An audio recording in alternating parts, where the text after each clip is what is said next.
오늘 말씀 속에 굉장히 신기한 일이 한 가지 일어납니다. 어떤 일이냐면 예수님께서 제자들에게 말씀하셨어요. 뭐라고 말씀하셨냐면 맞은편 마을에 가면 나귀가 메어 있을 텐데 풀어서 끌고 와라. 여러분, 예수님이 맞은편 마을에 나귀, 그냥 나귀가 아니라 사실 오늘 본문 말씀을 보면 나귀 새끼죠. 네. 제가 오늘 좀 이 발음을 많이 해야 돼요. 이제 성경에 나와 있는 그대로여서 나귀 새끼를 끌고 와라. 여러분 이 대목에서 너무 이렇게 심각하게 웃지 마시기를 간절히 부탁을 드립니다. 네.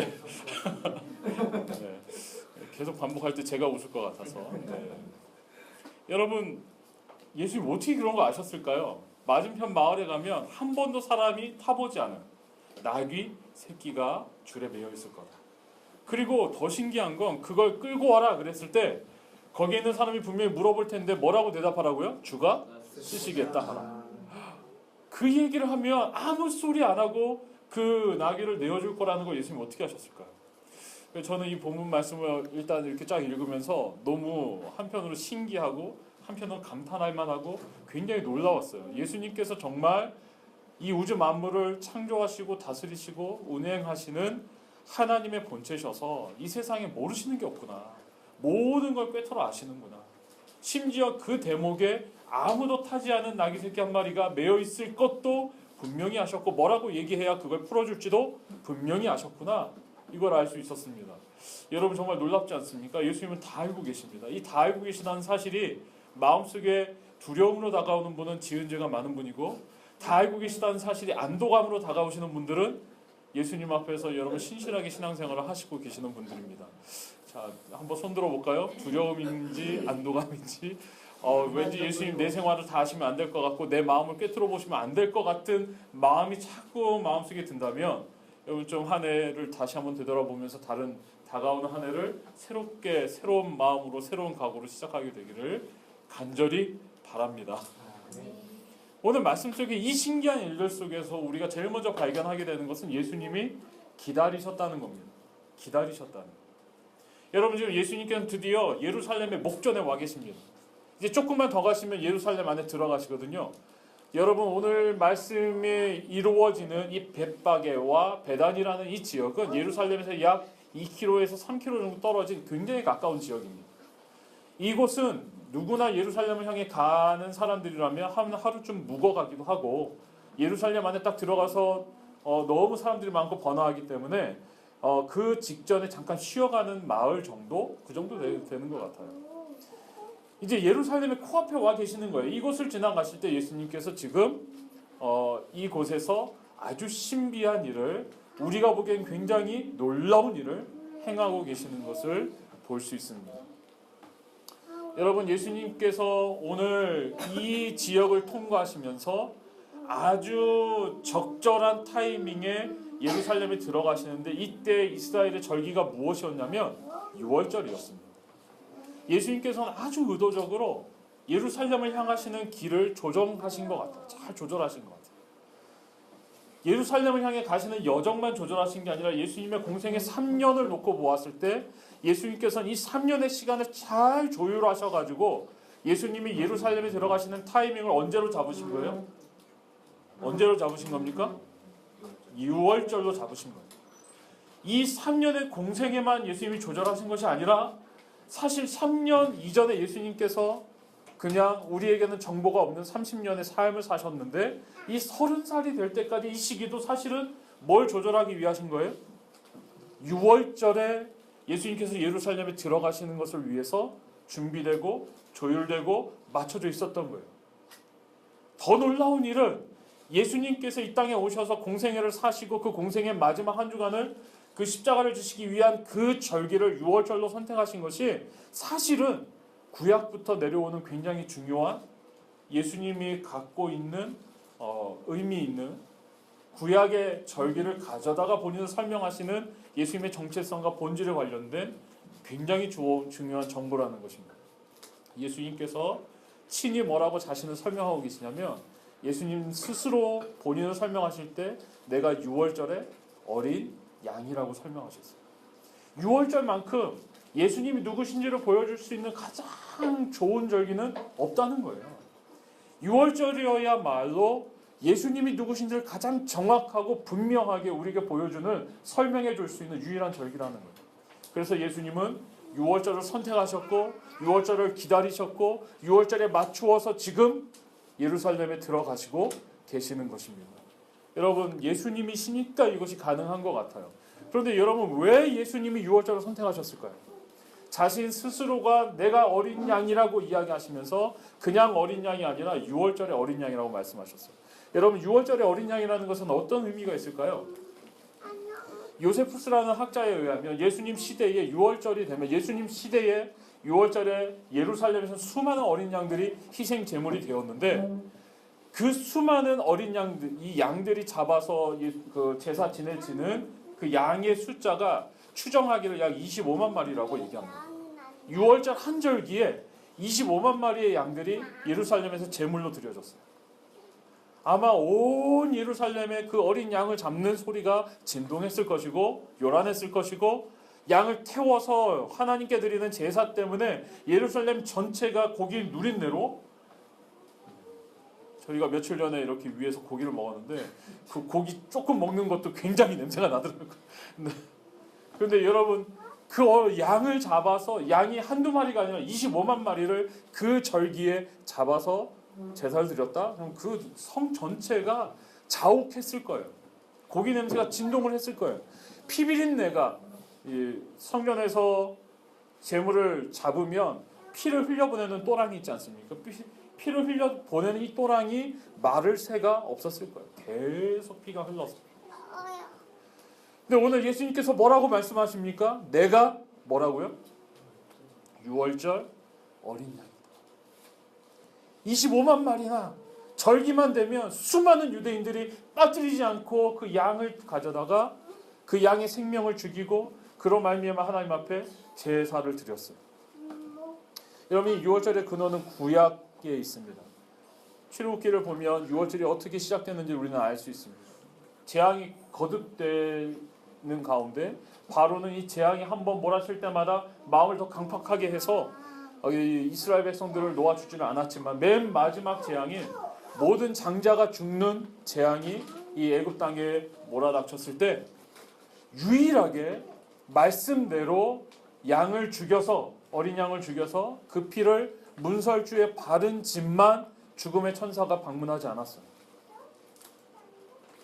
여러분, 죽음의 천사가 집집마다 쫙 방문하고 지나간 그 자리에 아침이 되었을 때 모든 애굽 땅이 무덤이 됐어요. 집집마다 사람을 잃어버리고, 사랑하는 첫째 아들을 잃어버리고, 장자를 잃어버리고, 모두가 고골하고 애통해할 때 그 속에서 구원받은 유일한 사람들은 어떤 사람들입니까? 네, 순종해서 피를 문설주에 바른 집들만. 어린 양이 생명을 잃고 그 어린 양이 생명을 잃은 대가로 피를 받아다가 피를 문설주에 칠한 집들마다 죽음의 천사가 방문하지 않았다는 거예요. 넘어갔다. 그 구원을 기념하고 구원을 기억하는 것이 6월절이고요. 그 6월절에 어린 양이 바로 나라고 예수님께서 자신을 소개하셨습니다. 그래서 오늘 예수님은 6월절에 예루살렘에 들어가시기를 원하셨던 거예요. 그 시기를 기다리셨습니다. 준비하셨습니다. 그때가 되기를 간절히 바라보셨어요. 시간과 공간을 초월해서 존재하시는 하나님께서 인간의 시간 속에 들어오셔서 인간의 시간 속에서 우리가 알아들을 수 있는 말로 말씀해 주시고 계시는 거예요. 오해하지 말라고. 내가 무엇 때문에 죽는지, 이 죽음이 어떤 의미가 있는지를 6월절만큼 잘 설명할 수 있는 게 없다는 거예요. 여러분, 예수님께서 기다리셨습니다. 그 예루살렘에 들어가시는 방식이, 그런데 오늘 이 방식조차도 스가랴 선지자가 예언한 그 모습 그대로를 재현하고 계세요. 스가랴 선지자가 뭐라고 이야기하고 있습니까? 여러분 보이시면 한번 같이 읽을까요? 시작. 시온에 따라 크게 기뻐할지로다. 예루살렘이 따라 즐거이 부를지어다. 보라, 내 왕이 내게 임하나니 그는 공의로우시며 구원을 베푸시며 겸손하셔서 나귀를 타시나니 나귀의 작은 것 곧 아기 새끼니라. 정말 신기하죠. 스가랴 선지자가 구약 시대를 살았던 이 사람이 신약 시대에 예수님이 예루살렘에 들어가시는 그 모습을 너무 자세하게 묘사하고 있어요. 너희에게 영원한 왕 예수 그리스도께서 오실 것인데, 다윗의 후손이 오셔서 왕 노릇하실 텐데, 그분은 겸손하셔서 뭘 타신다고요? 네, 나귀 새끼를 타신다고 분명히 기록되어 있습니까? 안 되어 있습니까? 네, 그 모습을 그대로 재현하고 계십니다. 저는 이런 예수님이 너무 좋습니다. 예수님이 뜬금없이 본인의 신성을 강조하시고, 뜬금없이 막 이적을 일으키시고 사람들을 몰아서 데리고 다니시고 이러지 않으셨어요. 말씀을 보면 예수님께서 너무나 친절하게 유대인들이 알아들을 수 있도록 이미 다 예언되어 있는 것들을 그 모습 그대로 성취하시면서 자신의 삶을 보여주셨어요. 내가 누구인지를 설득하셨어요. 내가 누구인지를 분명히 확증하셨어요. 그런 예수님이 너무 좋습니다. 예수님은 우리에게 우리가 알아들을 수 있는 말씀으로 말씀해 주십니다. 말씀을 아무리 읽어도 말씀이 들리지 않는 것은 우리 마음이 어두워진 까닭이지 예수님의 말씀이 잘못된 건 아닙니다. 예수님이 우리에게 친절하게 말씀해 주십니다. 그 말씀을 정말 절실하게 잘 깨달아 알 수 있도록 예수님께서 우리가 말씀을 붙들지 않으면 안 될 상황들도 종종 주십니다. 너무 멋지신 예수님이세요. 오늘 예수님께서 기다리셔서 정말 때를 잘 준비하셔서 6월절에 맞추어서 예루살렘으로 들어가시는 모습도 어떻습니까? 말씀에 예언된 대로, 그 모습 그대로 그렇게 예루살렘에 들어가고 계십니다. 예수님만 기다리셨나요? 두 번째, 오늘 본문 속에서 우리는 기다린 사람들을 보게 됩니다. 사람들도 기다렸어요. 사실은 예언이 그치고 약 400년의 하나님의 말씀과 묵시와 예언이 사라진 400년의 사람들이 살았고, 예수님이 드디어 오셨지만 사람들은 예수님이 메시아인 것을 알지 못했어요. 그런데 여러분 한번 상상해 보십시오. 지금 이스라엘 백성들의 삶이 어떨까요? 이 당시를 살았던 사람들의 삶을 우리가 조금 유추해 보면, 이 당시 이스라엘 사람들은 자기 나라가 있었나요, 없었나요? 누가 다스렸습니까? 로마가 다스렸습니다. 로마의 지배를 받았어요. 세금을 냈는데 세금을 로마에 냈어요. 로마 사람들이 이스라엘 백성들이 갖고 있던 소출이나 수확에 관한 세금을 매겨서 가지고 갔어요. 그 정도가 아니라 여러분, 이 땅에는 분봉왕이라고 해서 정치 조직이 세워져 있고 왕들이 세워졌습니다. 하지만 이 분봉왕들 치고 이스라엘 백성들을 위해서 나라를 다스리는 왕은 한 명도 없었어요. 다 자신들의 권세를 누리고 자신들의 부를 축적하는 그런 왕들이, 그런 권세자들이 있었어요. 뿐만 아닙니다. 유대인들의 너무나 중요하게 여기는 말씀을 지키던 학자들, 율법학자들, 제사장, 모든 종교 지도자들이 있었지만, 이 종교 지도자들이 백성들을 사랑했을까요? 사랑했을까요? 아니요. 백성들의 마음을 위로했을까요? 아니에요. 이 당시에 실상이 너무 적나라하게 잘 나와 있는 사건은 예수님의 성전을 청결케 하신 사건입니다. 성전은 이들의 가장 큰 돈벌이였어요. 굉장한 이득을 취했습니다. 그 정도가 아니에요. 이 서기관들과 율법학자들의 이들의 관심사는 성도들의 심령, 백성들의 마음, 영혼에 있지 않았어요. 그들은 율법에 관한 아주 엄격한 조항들을 아주 세세하게 만들어 놓고 자신들이 그 율법의 조항들을 지키는 것을 대단한 의로 자랑하고 그것에 자부심을 느끼고 다른 사람들을 업신여겼어요. 너희들은 이 정도 안 되지? 너희들은 이런 거 못 지키지? 그러면서 다른 사람들 앞에 자신들의 우월함을 드러내고 자랑하기를 좋아했어요. 여러분, 그런 시대를 살고 있는 대부분의 유대인들의 마음과 심령은 어떤 상태였을까요? 무장봉기를 통해서 자신들의 나라를 되찾고자 하는 움직임들도 있었어요. 역사를 보면 이스라엘 땅 예수님의 시대에 무장혁명을 통해서 자신들의 나라를 되찾겠다고 일어선 사람들도 있었어요. 로마는 그들을 굉장히 잔인하게 탄압합니다. 무장봉기해서 나라를 되찾겠다고 일어선 사람들마다 잡힌 사람들, 수많은 사람들을 큰 대로 양옆에 십자가에다 달아가지고 꿈틀거리면서 죽는 모습을 모든 식민 지배를 받는 유대인들이 보게 했어요. 얼마나 처참한 모습입니까?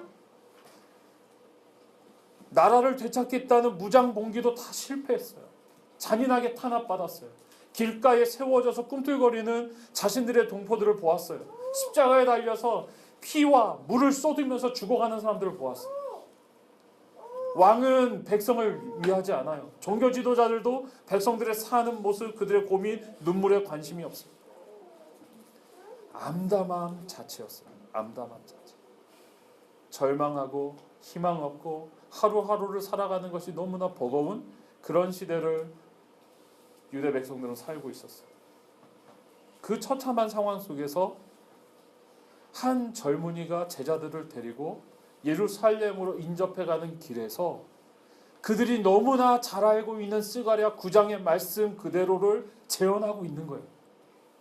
나귀를 타고 예언된 그 말씀 그대로 예루살렘 성을 향해 한 사람이 접근해 가고 있는 거예요.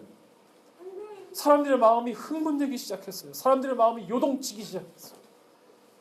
꺼져버린 정말 재만 남은 심지에 불길이 당겨지는 것 같은 그런 강력한 희망과 소망의 그림을 그 예수님의 행진에서 사람들이 보았던 거예요. 환호하기 시작했어요. 야, 정말 이 스가랴서의 그 말씀이 우리의 시대에, 우리의 모습 안에 내 눈앞에서 이루어지고 있는 거구나. 사람들이 부르기 시작했어요. 그래서 사람들은 외쳐 환호하며 불렀습니다. 호산나, 찬송하리로다 주의 이름으로 오시는 님. 찬송하리로다 오늘 우리 조상 다윗의 나라요 가장 높은 곳에서 호산나. 사람들이 할 수 있는 최고의 마음을 담아서 환호하고 찬양하고 높이기 시작했어요. 정말 멋있는 사람들의 기다림 아닙니까?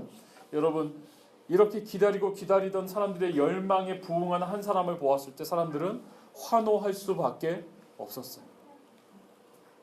자신들의 필요를 채워줄 것 같은 한 사람이 나타났거든요. 예언 그대로 나귀를 타고 오는 그 사람을 사람들이 보았거든요. 여기에서 너무나 충격적인 것은 이렇게 예수님을 환호하며 부르짖으며 환영했던 호산나 외쳤던 이 사람들이 불과 얼마 지나지 않아 빌라도의 법정에선 예수님을 못 박으라고 하는 외침으로 바뀐다는 사실이에요. 예수님께 환호했던 사람이 예수님을 못 박으라고 외치는 사람들로 바뀌는 것은 어디에 이유가 있을까요? 무엇 때문에 이들이 변했을까요? 왜 변했을까요?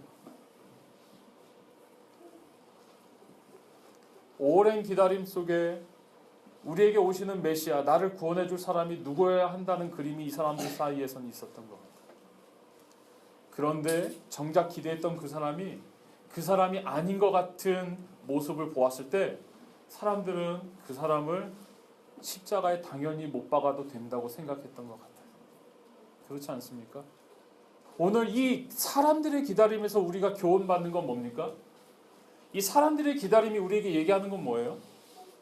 저는 얼마 전에 여러분들 좀 여러 주 되긴 했지만 팬인가 제자인가를 함께 나누면서 환호하는, 단순히 예수님께 열광하고 환호하는 팬으로 살지 말자고 말씀드렸던 적이 있어요. 열광할 수 있습니다. 우리 믿음이 좋았던 때가 있습니다. 놀라운 은혜를 체험했을 때가 있습니다. 믿음으로 큰 역사를 이루었을 때도 있었습니다. 남들보다도, 어떤 사람들보다도 내가 더 하나님 앞에서 순결하고 노력하며 애썼던 신앙의 모습을 가지고 살았던 그때도 있었죠. 오늘 말씀은 우리에게 뭘 교훈하는 겁니까? 환호했던 그 마음, 그 경험이 우리를 예수님의 제자로 인도하는 것은 아니라는 것을 우리에게 알려줍니다. 환호는 언제든지 끝날 수 있습니다. 열심히 썼던 모습, 그 열심히 식어지고 나면 오히려 더 냉담해질 수 있습니다. 열광했던 마음, 그 열광이 식어지고 나면 차라리 안 믿는 사람들보다도 더 냉담하고 차가워질 수 있다는 거예요. 이건 되게 무서운 사실입니다. 사람들이 자신이 그려놓은 그림에 맞춰서 예수님을 이해하려고 자꾸 노력할 때 우리는 언제든지 그 기대가 실패하면 예수님을 못 박을 수 있는 사람들이기 때문에 그렇습니다. 이 사람들의 기다림이 우리에게 주는 교훈은 그거예요. 우리가 자꾸 우리의 틀에 맞추어서 우리가 그려놓은 그림 안에서 예수님이 이렇게 되셔야 한다고 얘기하는 것만큼 위대한 것은 없습니다. 그것이 한번 들어맞았을 때 너무 열광하지만 그것이 실패했을 때 너무 저조하고 냉담해질 수 있다는 거예요. 그래서 이 사람들의 기다림은 굉장히 조심해야 하는 것입니다. 저는 여기서 여러분들에게 꼭 소개해야 되는 한 존재가 있습니다. 안타깝게도 이 존재는 사람이 아닙니다. 오늘 이 본문 속에서 예수님도 기다리셨고 그 때를 잡으셨고 사람들도 기다림 속에서 예수님을 보고 열광했지만 오늘 우리가 읽은 본문 속에 기다림에 관한 한 그래도 한마디 할 수 있는 제3의 존재가 있습니다. 바로 그림을 제가 잘 골랐나요? 네, 낙이 새끼입니다. 네. 낙입니다. 여러분, 이 나귀는요 본문 속에서 우리에게 주는 정보가 별로 없어. 건너편 마을에 묶여있던 낙이 새끼일 뿐이에요. 다른 정보가 하나도 없어요. 근데 이 나귀는요 뭘 기다렸냐면 주가 쓰시겠다 하라 이 말을 하는 제자들이 나타날 때까지 기다린 거예요. 태어나서 지금까지 나귀 새끼의 삶이 뭘 위해서 쓰이고 있냐면 주가 쓰시겠다고 하라 이 말 한마디 들으려고 태어난 거예요. 저는 하나님 앞에서 저도 그 말 한마디 들으면 정말 좋을 것 같아요. 주가 쓰시겠다. 우리가 이 세상에 생명을 가지고 태어나서 주가 쓰시겠다 하라 이 한마디 들으면 되는 거 아닙니까? 그러려고 살고 있는 거잖아요. 그러려고 기다리고 있고 그러려고 준비하고 있고 그러려고 애를 썼고 그 말 한마디 들으면 되잖아요. 주가 쓰시겠다. 우리가 근데 왜 절망하고 왜 힘들어하고 왜 어려워합니까? 주가 쓰시겠다 하라가 쉽게 안 들려서 너무 오래 걸려요. 과연 그 말을 들을 수는 있을까? 그 말은 언제 들리는 거지? 나는 언제까지 기다려야 하고 나는 언제까지 소망해야 하고 나는 언제까지 참아야 하고 나는 언제까지 인내해야 되는 걸까? 이런 마음이 마음속에 들 때마다 기다리고 기다리다가 포기하고 싶은 마음이 종종 들어요. 여러분 근데 이 기다림이 너무나 힘들고 어렵지만 이 기다림 끝에 분명히 주가 쓰시겠다 하라라는 말이 주어질 것이라는 확신만 있다면 우리는 기다릴 수 있습니다. 정말로 기다릴 수 있습니다. 오늘 이 말씀 속에서 제가 여러분들과 나누고 싶은 또 하나의 교훈은 기다림도 주가 쓰시겠다 하라의 한 모습이라는 거예요. 기다림의 시간이 의미 없는 게 아니라는 거죠. 기다림의 시간이 무의미하게 지나가는 게 아니라는 거예요. 소망이 보이지 않고 내가 인내해야 되고 참아내야 하는 그 시간이 의미 없는 것이 아니라 너무나 중요한 시간이다. 주가 쓰시겠다 하라 그 말을 들을 때까지 기다리고 또 기다리는 그 시간이 너무나 중요한 시간이라는 거예요. 그건 주가 쓰시겠다 하라의 너무 중요한 부분이에요. 굉장히 중요한 부분. 여러분 이 나귀 새끼는 오늘 본문 속에서 어떤 대사도 없습니다. 말 한마디도 안 합니다. 나귀 새끼가 무슨 말을 하겠습니까? 이 나귀 새끼는 단지 하고 있는 일이 뭡니까? 예수님을 태우고 나귀 새끼가 걸어갈 수 있는 만큼 걸어가는 것으로 오늘 끝납니다. 별로 비중이 있어 보이지도 않고 화려하지도 않아요. 이 당시에 왕들이 타는 것 같은 흰색 백마, 준마도 아닙니다. 화려한 장식을 한 굉장히 큰 정말 멋있는 늠름한 말이 아니에요. 나귀 새끼예요. 당시의 왕들이 평상시 평화로울 때 타고 있는 나귀도 아니에요. 당시의 왕들은 나귀를 타고 다녔거든요. 평상시에 전쟁할 때는 말을 타고. 그런 나귀도 아니고 예수님은 뭘 타셨어요? 나귀의 새끼. 이거 굉장히 중요합니다. 그 왕은 겸손하셔서 그 왕은 자신을 한없이 낮추셔서 나귀조차 타지 아니하시고 나귀 새끼를 타셨어요. 오늘 나귀 새끼는 바로 그 왕이 누구신지를 보여주는 굉장히 중요한 일을 오늘 우리에게 보여주고 있는 거예요. 그리고 스가랴 선지자의 예언의 성취에 있어서 나귀 새끼는 굉장히 중요한 완성을 더하고 있는 것을 볼 수 있습니다. 단지 걸어가는 것뿐인데 시작해서 태우고 걸어가는 것으로 이 나귀 새끼는 두 번 다시 등장하는 일이 없지만 그걸로 충분한 거죠. 그걸로 된 거죠. 저는 우리 예수가족교회를 통하여 소망하고 꿈꿉니다. 우리가 기다리고 있는 시간도 굉장히 중요합니다. 근데 우리는 쓰임받게 될 것을 믿습니다. 주가 쓰시겠다 하라 이 한마디만 들으면 되는 거거든요.